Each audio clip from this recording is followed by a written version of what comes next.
유독 뇌리에서 잊혀지지 않는 몇 개의 장면들이 있다. 다 함께 사는 공동선은 생명 존중과 평화를 바탕으로 민주주의를 추구합니다. 이 장면들은 시간이 흐르면 흐를수록 더욱 선명하게 각인되어 영화 전체를 다시 고민하도록 만든다. 흔적도 없이 소리도 없이 존재 없는 존재로서 어떻게 해서든 자신의 목소리를 전달하려 애쓰는 요령처럼 말이다. 그 중에서도 유독 최근 들어 더욱 마음속에서 떠나지 않는 장면은 최국희 감독의 국가부도의 날에서 등장한다. 그릇을 제조하는 공장장 갑수, 허준호는 IMF 사태로 인해 위기에 처한다. 영화 서사는 당시 정부가 IMF와의 협상을 통해 한국의 자본주의 생태계를 뒤바꿔 놓은 과정에 초점을 맞춘다. 갑수의 서사는 관료들의 테이블 협상이 실제 삶 속에서 어떤 변화와 충격을 가져다 주었는지 엿볼 수 있는 실제 사례로서 기능한다. 영화의 후반부, 시간은 20년이 흘렀고 갑수는 여전히 공장을 운영하고 있다. 노동자들은 대부분 이주 노동자로 바뀌었고 갑수는 아들의 면접 시험을 전화로 응원하다 말고 잡담하며 일하는 노동자에게 버럭 신경질적으로 화를 낸다. 아주 짧은 찰나의 순간이다. 아들을 응원하는 자상함에서 노동자에게 화를 내는 날카로움의 태도 변화. 26초 동안 벌어진 이 순간이 바로 그 문제의 장면이다. 갑수의 태도 변화는 우리가 IMF 시절 무엇을 잃었고 얻었는지 엿볼 수 있는 단서다. 자신의 집을 저당 잡히더라도 직원들의 월급은 밀리지 않으려 했던, 오히려 그들의 가족과 삶을 책임지려 했던 갑수가 이주 노동자들의 노동력을 쥐어짜는 인물로 변하게 된 이유. 어쩌면 국가부도의 날은 바로 이걸 주장하고 싶었는지도 모른다. 국가부도가 선포된 날 과연 우리는 무엇을 잃었는가? 그리고 무엇을 되찾을 수 없게 되어버렸는가? 그것은 과연 진정한 회복 불가능한 가치일까? 하나의 장면이 던진 수없는 질문들 속에서 그동안은 쉽게 답을 찾을 수 없었다. 이 글은 그 답을 찾는 여정이자 사유의 흔적이 될 것이다. 본격적인 본론에 들어가기에 앞서 먼저 짚고 넘어갈 사안이 하나 있다. 국가부도의 날은 실화를 바탕으로 한 영화이지만 영화적으로 충분히 각색되었고 극으로 창작되었다. 이 말은 감독이 현실에 깊게 개입하여 자신이 경험하고 느낀 당시를 재현해냈다는 의미이기도 하다. 결국 사실과 허구 사이 경계 어딘가에 놓여있는 작품이기에 때로 사실에 무게를 더 둔 이들 입장에선 이 영화의 아쉬움이 많이 남을 수 있다. 심지어 어떤 점은 과도한 해석이라 비판할지도 모른다. 하지만 필자가 관심 갖는 것은 영화에 기록된 사실이 아니다. 감독이 그 당시를 해석해낸 시선의 방향이다. 따라서 가급적이면 영화적 세계 속에서 이야기를 해볼까 한다. 그 주장들이 경제학적으로, 역사학적으로 틀렸다 하더라도 개의치 않겠다. 틀린 데에는 틀릴 만한 이유가 분명 있었을 거라 믿기 때문이다. 한국은행 통화정책팀장인 한시현, 김혜수는 청와대 경제수석과 만난 자리에서 국가부도의 원인을 다음과 같이 설명한다. 돈을 곧 쓰면 제때 갚아야지 돈 갚는 날 미뤄줄 줄 알고 펑펑 쓰다가 이 꼴 났습니다. 카카. 전적으로 책임은 돈을 빌린 자에게 있으며 갚아야 하는 의무를 망각한 채 소비를 이어간 꼴이 결국 지금의 사태를 만들었다는 것이다. 금융권에서 잘 나가던 자산관리사인 윤정학, 유아인은 급변하는 경제 상황을 눈치채고 회사를 나와 새로운 투자자들 앞에서 이 주장을 여신에 대한 뜻풀이로 뒷받침한다. 은행은 개인과 기업이 돈을 갚을 수 있을 거란 믿음으로 돈을 빌려준다. 그러나 이 믿음이 얼마나 근거 없고 불신한 믿음이었는지 깨달았다는 것이다. 시형과 정학의 주장을 근거로 국가부도 사태의 원인을 설명해 본다면 근거 없는 믿음으로 쌓아올린 금융거래 시장이 바로 IMF 사태로까지 이어졌다는 주장이다. 문제는 이 과정에서 근거 없는 믿음에 대한 부담과 책임이 경제 구조의 가장 하단에 위치한 작은 중소기업과 개인들에게 떠안겨진다는 데 있다. 물론 정부가 적극 개입해 최악의 상황을 방어하고 피해를 최소화하기 위해 노력한다면 그 부담과 책임은 조금 덜해질 수도 있다. 정학은 이 가능성을 믿지 않는다. 그는 정부가 무능하거나 무지하다고 판단한다.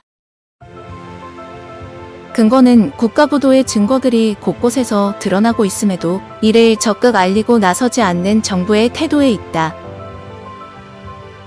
시연은 이러한 상황을 재난이라 표현한다. 재난은 뜻밖의 일어난 재앙과 고난으로 뜻풀이된다. 영어로는 디제스터를 많이 쓰기도 하지만 파국이란 뜻의 카타스트로프도 같은 의미다. 재난엔 결말이 포함되지 않는다. 하지만 파국엔 결말이 비극으로 끝날 것이라는 의미가 담겨져 있다. 시연이 그토록 붙잡고 싶었던 현실, 반드시 막고 싶었던 최종 결말은 절대 막아설 수 없는 파국의 시작이었는지도 모른다.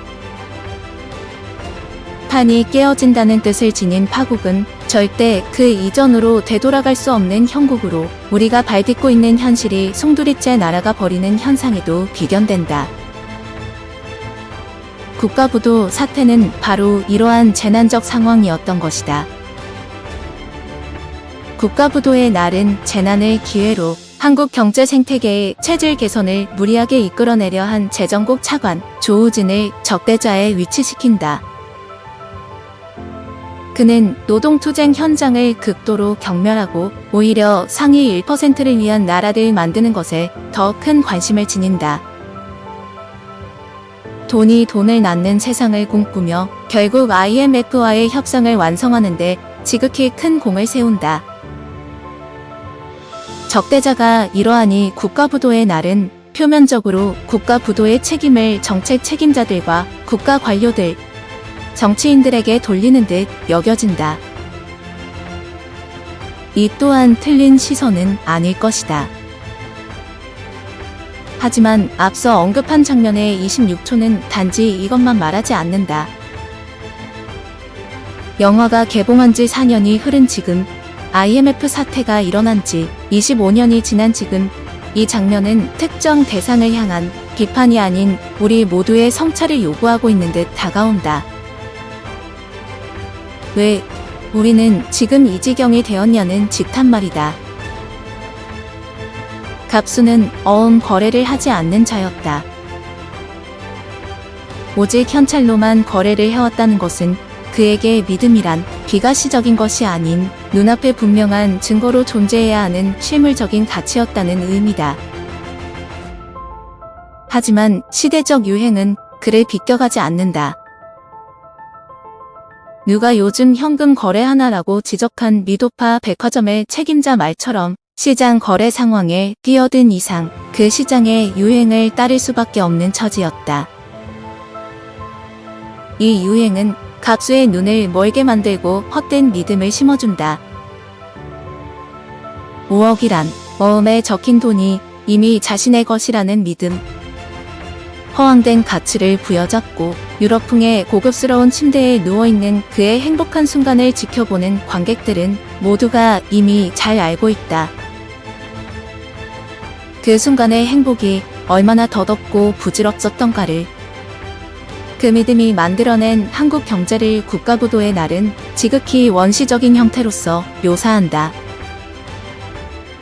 실명 금융제가 도입되기 이전이며 금융의 투명성, 심지어 신용에 데이터가 쌓여있지 않은 채 형성된 언제라도 쉽게 무너질 수 있는 성으로서 말이다. 이 성을 유지하는 믿음의 유일한 근거는 바로 학연, 지연, 혈연이었다. 서로 아는 사이라는 근거, 친한 사이라는 믿음이 이 성을 유지시키는 원동력이었던 셈이다. 흥미롭게도 정학과 갑수는 이 믿음에서 곁으로 밀려난 자들이다. 이들은 모두 시장 경계의 가장 밑바닥에서 일하는 개미들이며 침몰하는 배의 가장 아래층 3등 칸에 오른 승객들이다. 정학은 이를 하나의 기회로 발견하고 학연, 지연, 혈연을 뛰어넘어 계급 상승을 노리고 부단히 헤엄쳐 나간다. 이 과정에서 그는 사람들의 고통을 직면한다. 자신의 몸담고 있던 은행이 몰락하는 장면 앞에서 좋아 날뛰는 강남의 오렌지족에게 좋아 날뛰지 말라며 뺨을 갈긴다. 타인의 고통을 발판 삼아 계단을 올라 계급을 상승시키겠다는 야욕. 적어도 이 순간 정학은 그 야욕을 품으며 일말의 죄책감을 느낀다. 자신이 매입한 아파트 안방에 목매달고 자살한 전 집주인의 시체를 보면서도 그는 나가지 않는다. 내 집이라는 소유권 속에서 그는 타인의 고통을 철저히 묻어버리고 지워버리기로 결단한다. 이러한 냉혹한 결단이야말로 정학의 성공 요인임을 우린 부정할 수 없다.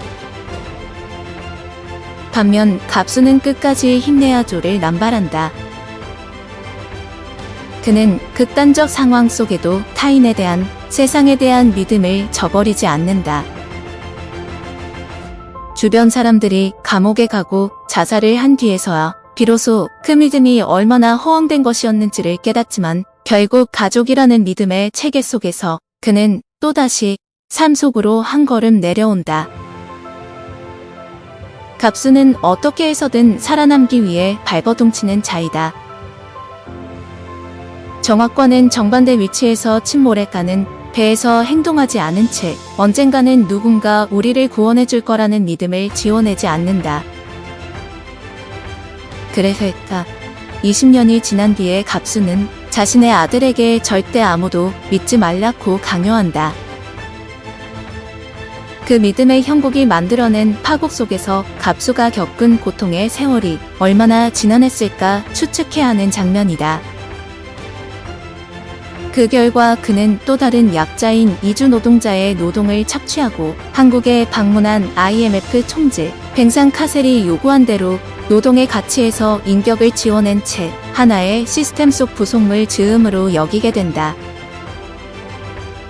25년 동안 언론이 사람들이 숱하게 떠들어댔던 신자유주의 체제가 한 개인에게 남긴 흔적의 궤도가 이러한 지옥도로 펼쳐진 것이다.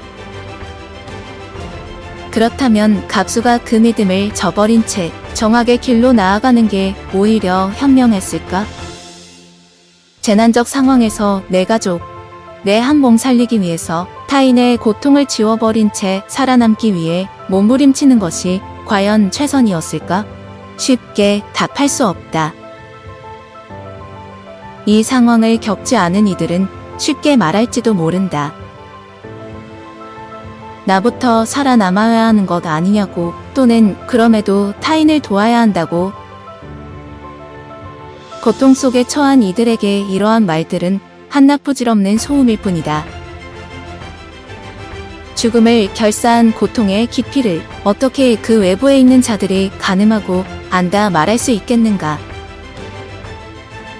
하지만 국가부도의 날이 필자의 마음속에 깊게 남긴 하나의 장면은 그럼에도 말해야 한다고 주장하고 있는 듯 다가온다. 우리 모두 IMF 사태를 통과하며 절대 회복할 수 없는 깊은 상처를 입었다. 금을 모아 갖다 바쳤으나 그 금이 결국 누구를 위해 쓰였는지 우리는 잘 알고 있다.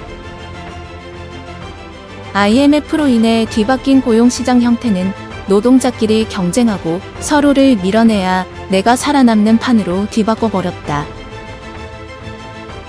삶에서 영원한 안녕을 계획하고 누릴 수 없는 시대 속에서 우리는 철저히 나의 고통만 바라보며 타인을 배척한다.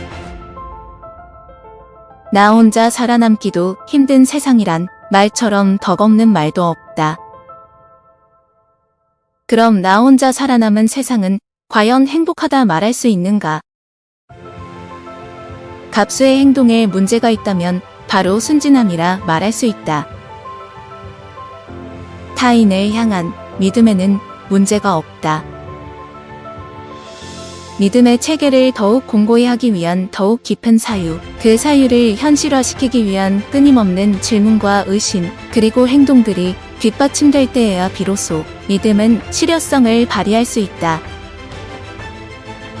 어쩌면 갑수에게 없던 믿음에 대한 사유와 질문들을 지금이라도 우리는 되새겨야 하는지 모른다. 우리는 여전히 파국 속에 살고 있다. 파국이 일상이 되어버린 시대다. 세월호 참사가 벌어진 지 6년 만에 12구 참사가 벌어지고 노동자가 수없이 죽어가고 있음에도 우리의 세상은 문제없이 돌고 돈다. 당신은 이러한 세상을 과연 어떻게 바라보고 있는가?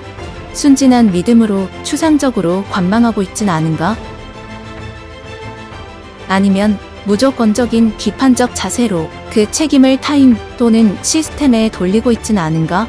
아니면 타인의 고통을 외면하고 나 하나 살기 위해 발버둥 치고 있진 않은가? 나는 과연 국가부도 이날 속 인물들 중 누구에 더 가까운 위치에 서 있는가?